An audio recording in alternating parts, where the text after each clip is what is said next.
당신은 지금 재정적으로 막혀 있다고 느끼고 계신가요? 열심히 일하고 성실하게 살아왔는데 왜 돈이 모이지 않는지 이해할 수 없는 순간이 있으시죠? 아무리 노력해도 빠져나가는 돈, 예상치 못한 지출, 줄어드는 통장 잔고. 혹시 이런 생각을 해보신 적 있으신가요? 내가 뭔가 잘못하고 있는 걸까? 하나님께서 나를 잊으신 걸까? 그 마음, 충분히 이해합니다. 오늘 이 영상은 바로 그런 마음을 안고 계신 당신을 위해 준비했습니다. 재정이 막힐 때 하나님께서 보내시는 숨겨진 신호들에 대해 함께 나눠보겠습니다. 이 영상을 끝까지 보시면 지금 겪고 계신 상황이 전혀 다른 의미로 다가오실 수 있습니다. 그리고 마지막에는 오늘부터 실천할 수 있는 영적 과제도 함께 나누겠습니다. 먼저 한 가지 질문을 드리겠습니다. 성경에 나오는 위대한 믿음의 사람들 중에 재정적으로 막힌 적이 한 번도 없는 사람이 있을까요? 아브라함은 기근을 만나 타국으로 떠나야 했습니다. 요셉은 노예로 팔려가 아무것도 가진 것이 없었습니다. 다윗은 왕이 되기 전 광야에서 쫓기며 먹을 것조차 구하기 어려웠습니다. 엘리야는 까마귀가 가져다주는 음식으로 하루하루를 연명했습니다. 하나님께서 가장 사랑하시고 가장 크게 쓰신 사람들도 물질적으로 완전히 바닥을 경험했습니다. 그렇다면 이것은 무엇을 의미할까요? 재정의 막힘이 반드시 하나님의 버리심을 뜻하는 것은 아니라는 것입니다. 오히려 그 반대일 수 있습니다. 하나님께서 당신을 더 깊은 곳으로 이끌기 위해 잠시 멈추게 하신 것일 수 있습니다. 그렇다면 하나님께서 재정을 막으실 때 어떤 신호들을 보내시는지 하나씩 살펴보겠습니다. 하나님께서 보내시는 첫 번째 신호는 멈춤의 시간입니다. 우리는 매일 바쁘게 살아갑니다. 돈을 벌기 위해, 생활을 유지하기 위해 쉬지 않고 달려가죠. 아침에 눈을 뜨면 출근 준비를 하고 하루 종일 일하고 저녁에 지쳐서 돌아옵니다. 주말에도 마음이 편하지 않습니다. 다음 달 카드값, 대출 이자, 아이들 학원비. 이런 것들이 머릿속을 떠나지 않죠. 그런데 어느 순간 아무리 달려도 앞으로 나아가지 않는 느낌이 듭니다. 벌어도 남는 것이 없고 모아도 줄어드는 것 같은 느낌. 이때 대부분의 사람들은 더 열심히 해야 한다고 생각합니다. 더 일하고, 더 아끼고, 더 노력하면 될 거라고 믿죠. 하지만 하나님의 의도는 전혀 다를 수 있습니다. 학개 1장 6절 말씀입니다. 많이 뿌렸으나 거둔 것이 적고 먹어도 배부르지 아니하며 입어도 따뜻하지 아니하고 벌어도 주머니에 구멍이 난 것 같다. 이 말씀이 지금 당신의 상황과 비슷하게 느껴지시나요? 하나님께서 이 말씀을 하신 이유는 이스라엘 백성들이 하나님의 집은 내버려두고 자기 집만 꾸미는 데 몰두했기 때문입니다. 하나님께서는 바쁘게 달리는 당신에게 잠깐 멈추라고 말씀하고 계신 것일 수 있습니다. 달리는 것을 멈추고 고개를 들어 하나님을 바라보라는 사랑의 신호입니다. 두 번째 신호는 우선순위의 재정렬입니다. 더 중요한 이야기가 남아있으니 집중해주세요. 돈이 잘 흘러갈 때 우리는 자연스럽게 물질의 마음을 빼앗기곤 합니다. 더 좋은 차를 사고 싶고, 더 넓은 집으로 이사하고 싶고, 더 안정적인 미래를 만들고 싶죠. 이런 마음 자체가 나쁜 것은 아닙니다. 하지만 문제는 이런 것들이 우리 마음의 가장 높은 자리를 차지할 때 생깁니다. 마태복음 6장 24절 말씀입니다. 한 사람이 두 주인을 섬기지 못할 것이니 혹 이를 미워하고 저를 사랑하거나 혹 이를 중히 여기고 저를 경히 여김이라. 너희가 하나님과 재물을 겸하여 섬기지 못하느니라. 이 말씀은 돈을 벌지 말라는 뜻이 아닙니다. 돈이 당신의 주인이 되어서는 안 된다는 뜻이죠. 재정이 막히는 시기는 내 마음의 왕좌에 누가 앉아 있었는지 돌아보게 하는 시간입니다. 하나님이 그 자리에 계셨는지, 아니면 통장 잔고가 그 자리를 차지하고 있었는지, 솔직하게 자신에게 물어보시기 바랍니다. 이 질문이 불편하게 느껴지신다면 그것이 바로 하나님께서 건드리고 계신 부분일 수 있습니다. 세 번째 신호는 감사의 회복입니다. 재정적으로 여유가 있을 때 감사는 쉽습니다. 월급이 들어오면 감사하고, 보너스를 받으면 감사하고, 맛있는 것을 먹으면 감사하죠. 그런데 없을 때도 감사할 수 있느냐? 이것이 하나님께서 지금 당신에게 물으시는 질문입니다. 데살로니가전서 5장 18절 말씀입니다. 범사에 감사하라. 이것이 그리스도 예수 안에서 너희를 향하신 하나님의 뜻이니라. 범사에라는 말은 모든 상황에서라는 뜻입니다. 풍요할 때만이 아니라 부족할 때에도 감사할 수 있는 마음. 재정이 넉넉할 때는 감사가 습관이 아니라 반응이었을 수 있습니다. 좋은 일이 생기니까 자동으로 나오는 감정이었을 뿐이죠. 하지만 하나님께서는 환경에 흔들리지 않는 뿌리 깊은 감사를 원하십니다. 재정이 막힌 이 시간이 당신에게 진짜 감사의 뿌리를 내리게 하는 시간일 수 있습니다. 지금 당장 감사할 것이 없다고 느껴지시더라도 잠시 눈을 감아보세요. 오늘 하루 숨을 쉬고 있다는 것, 이 영상을 볼 수 있다는 것, 누군가 당신을 사랑하고 있다는 것. 작은 것부터 시작하면 감사는 놀랍게도 점점 커집니다. 네 번째 신호는 의존의 전환입니다. 이 부분은 조금 더 깊이 들어가 보겠습니다. 우리는 무의식적으로 돈에 의존합니다. 통장에 돈이 있으면 안심하고 없으면 불안해집니다. 저축이 많으면 마음이 편하고 빚이 있으면 잠을 이루지 못하죠. 이것은 매우 자연스러운 반응입니다.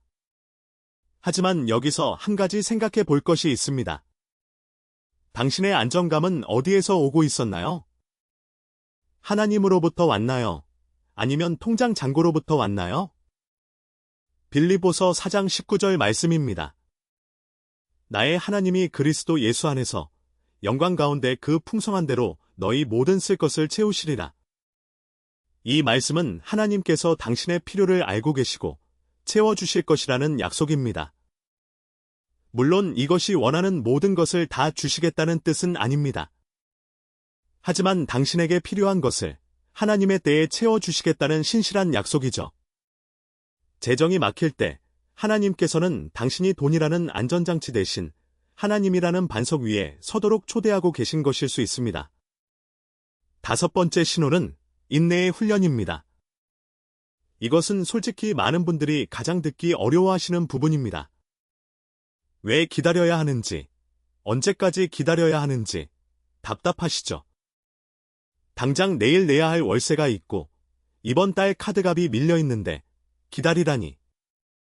그 마음 충분히 이해합니다. 하지만 성경 속 위대한 믿음의 사람들은 예외 없이 기다림의 시간을 통과했습니다. 아브라함은 하나님의 약속을 받고 25년을 기다렸습니다. 요셉은 형들에게 팔려간 후 13년의 고난을 견뎠습니다. 모세는 광야에서 40년을 보낸 후에야 부르심을 받았습니다. 이들의 기다림은 헛된 시간이 아니었습니다.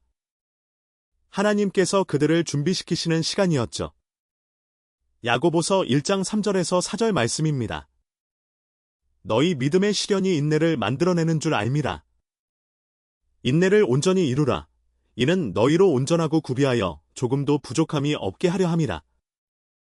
하나님께서 인내를 훈련시키시는 이유는 당신을 괴롭히려는 것이 아닙니다. 온전한 사람으로 빚어내시려는 깊은 사랑입니다. 지금의 기다림이 당신을 더 단단하게 만들고 있다는 것을 기억하시기 바랍니다. 여기서 끝이 아닙니다. 여섯 번째 신호는 관계의 정리입니다. 재정이 막히면 신기하게도 주변 사람들의 태도가 달라집니다. 어떤 사람은 연락이 뜸해지고 어떤 사람은 슬쩍거리를 두기 시작합니다. 반면에 어떤 사람은 오히려 더 가까이 다가옵니다. 이것은 우연이 아닐 수 있습니다. 하나님께서 당신 곁에 진정한 사람이 누구인지 보여주시는 과정일 수 있습니다. 돈이 있을 때 곁에 있던 사람과 없을 때도 함께하는 사람은 분명히 다릅니다. 잠언 17장 17절 말씀입니다. 친구는 사랑이 끊어지지 아니하고 형제는 위급한 때를 위하여 낳느니라. 돈이 없어져도 곁을 지키는 사람. 당신의 실패를 보고도 등을 돌리지 않는 사람. 그런 사람이 지금 당신 곁에 있다면 그 사람이야말로 하나님께서 당신에게 주신 가장 큰 축복 중 하나입니다. 재정의 막힘 속에서 발견하는 진짜 관계. 이것도 하나님의 선물입니다. 7번째 신호는 겸손의 자리입니다. 영상 마지막에 실천할 수 있는 영적 과제를 함께 나누겠습니다. 그 전에 이 중요한 이야기를 먼저 드리겠습니다. 재정적으로 여유가 있을 때 우리는 자신도 모르게 교만해질 수 있습니다.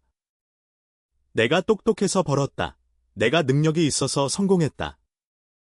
이런 생각이 아주 자연스럽게 스며들어 옵니다. 물론 당신의 노력은 분명히 가치가 있습니다. 하지만 그 능력을 주신 분이 누구인지 잊어버리기 쉬운 것도 사실이죠.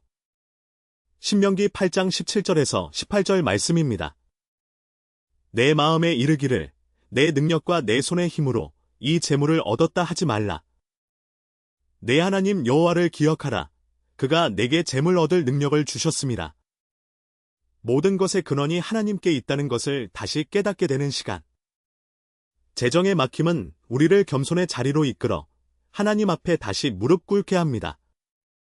그리고 그 겸손의 자리가 하나님의 은혜가 부어지는 자리이기도 합니다. 야고보서 4장 6절 말씀처럼 하나님은 교만한 자를 물리치시고 겸손한 자에게 은혜를 주십니다. 8번째 신호는 새로운 방향의 제시입니다. 때로는 재정이 막히는 것 자체가 지금 가고 있는 길이 아니라는 신호일 수 있습니다. 당신이 계획한 방향과 하나님께서 준비하신 방향이 다를 때 하나님께서는 앞길을 막으심으로써 다른 길로 돌아가게 하시는 경우가 있습니다. 잠언 16장 9절 말씀입니다. 사람이 마음으로 자기의 길을 계획할지라도 그의 걸음을 인도하시는 이는 여호와시니라. 혹시 지금 막혀있는 그 자리가 하나님께서 방향을 바꿔주시려는 교차로는 아닌지 생각해 보세요. 사업이 안 되는 것이 더 좋은 사업으로 가는 길목일 수 있습니다. 취업이 안 되는 것이 하나님께서 다른 곳을 예비해 두셨다는 뜻일 수 있습니다. 막힘이 끝이 아니라 새로운 시작의 문턱일 수 있다는 것을 기억하시기 바랍니다. 이제 더 깊은 통찰로 들어가겠습니다. 9번째 신호는 기도의 깊어짐입니다.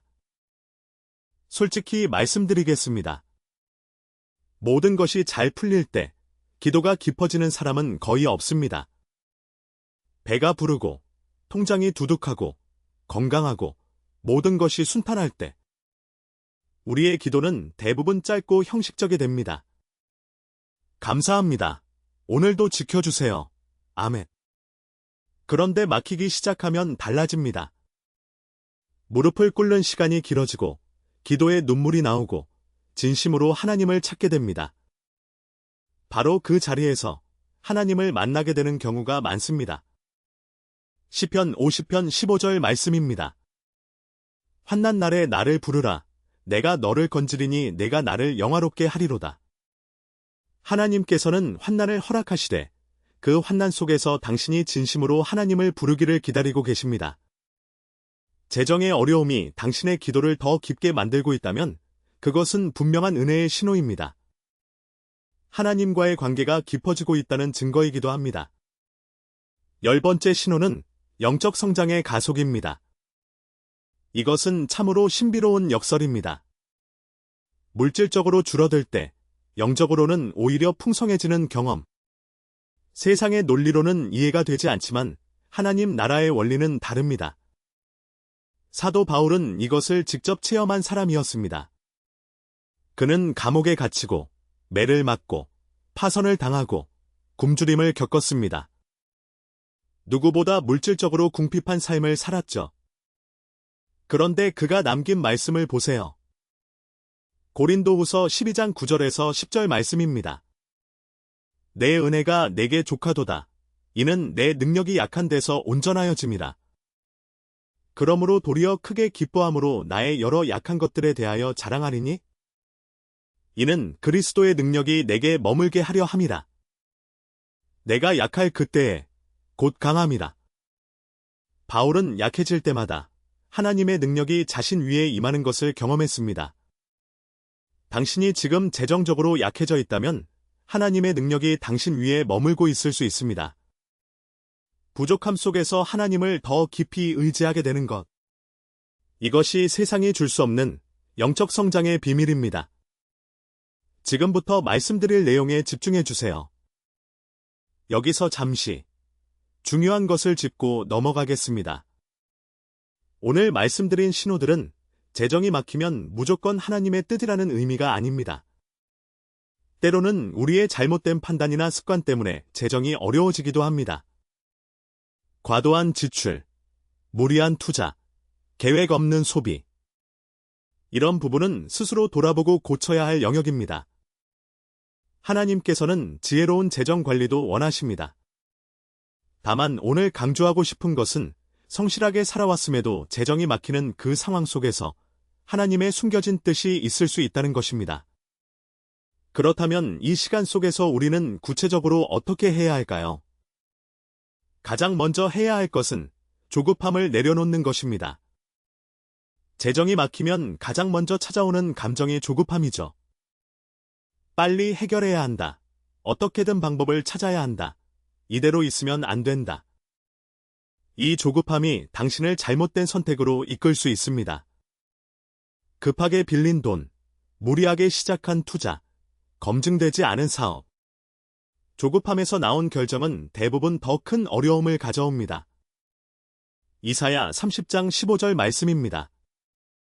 잠잠하고 신뢰하는 것이 너희의 힘이 되리라. 조급함을 내려놓고 하나님의 때를 신뢰하는 것. 쉽지 않다는 것을 알고 있습니다.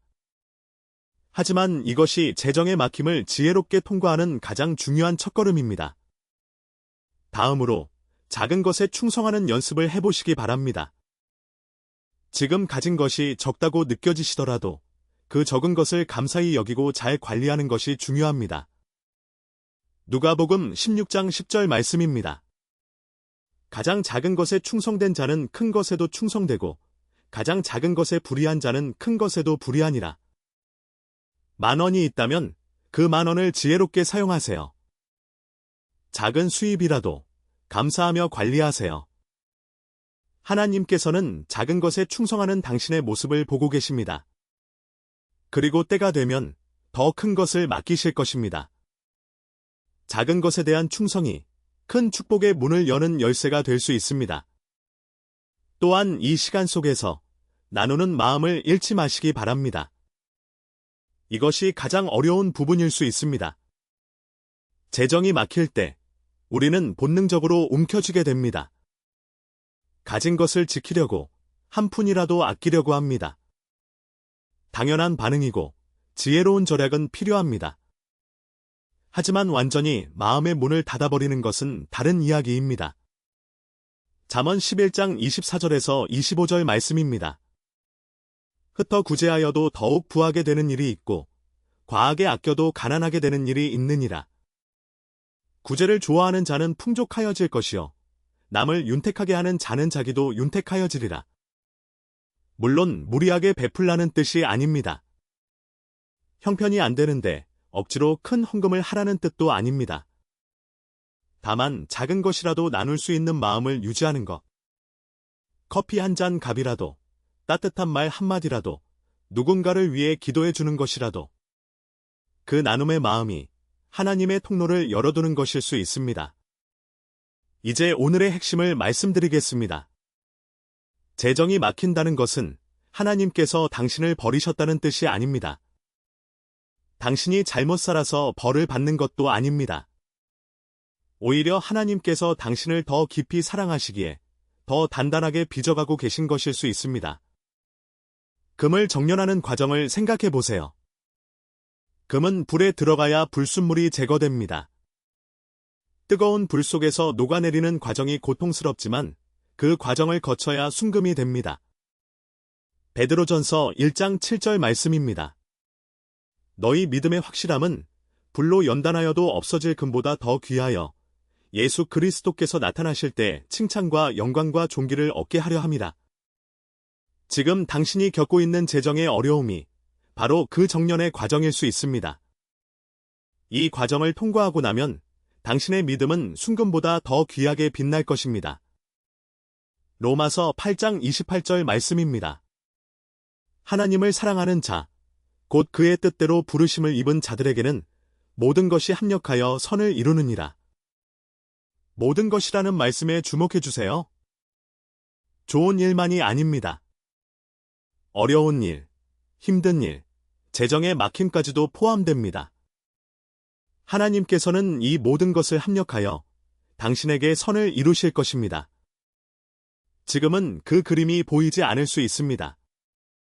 하지만 퍼즐의 한 조각만으로는 전체 그림을 알 수 없듯이 지금의 어려움도 하나님의 큰 그림 안에서 의미 있는 한 조각입니다. 당신은 혼자가 아닙니다. 하나님께서 함께하고 계십니다. 이사야 43장 2절 말씀입니다. 내가 물 가운데로 지날 때에 내가 함께할 것이라. 강을 건널 때에 물이 너를 침몰하지 못할 것이며 내가 불 가운데로 지날 때에 타지도 아니할 것이요 불꽃이 너를 사르지도 못하리니. 물 가운데를 지나고 있더라도 하나님이 함께하시겠다고 약속하셨습니다. 불 가운데를 지나고 있더라도 타지 않을 것이라고 약속하셨습니다. 재정의 어려움이라는 물과 불 가운데서도 하나님은 당신과 함께 계십니다. 마지막으로 오늘의 영적 과제를 나누겠습니다.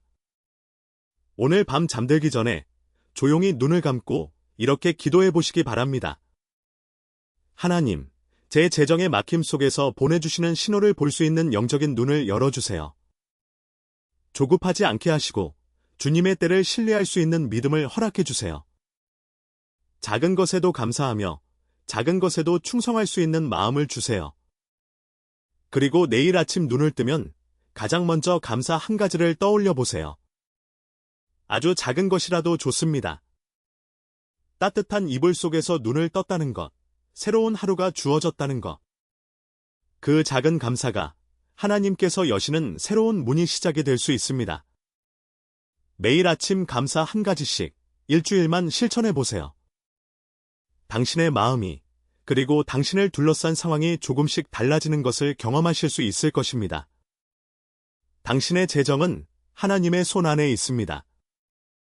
지금은 막혀 보여도 하나님의 때의 길이 열릴 것입니다. 오늘 이 말씀이 당신의 마음에 깊은 평안을 가져다 주기를 진심으로 기도합니다. 이 영상이 당신에게 작은 위로가 되었다면 구독과 좋아요로 함께해 주세요.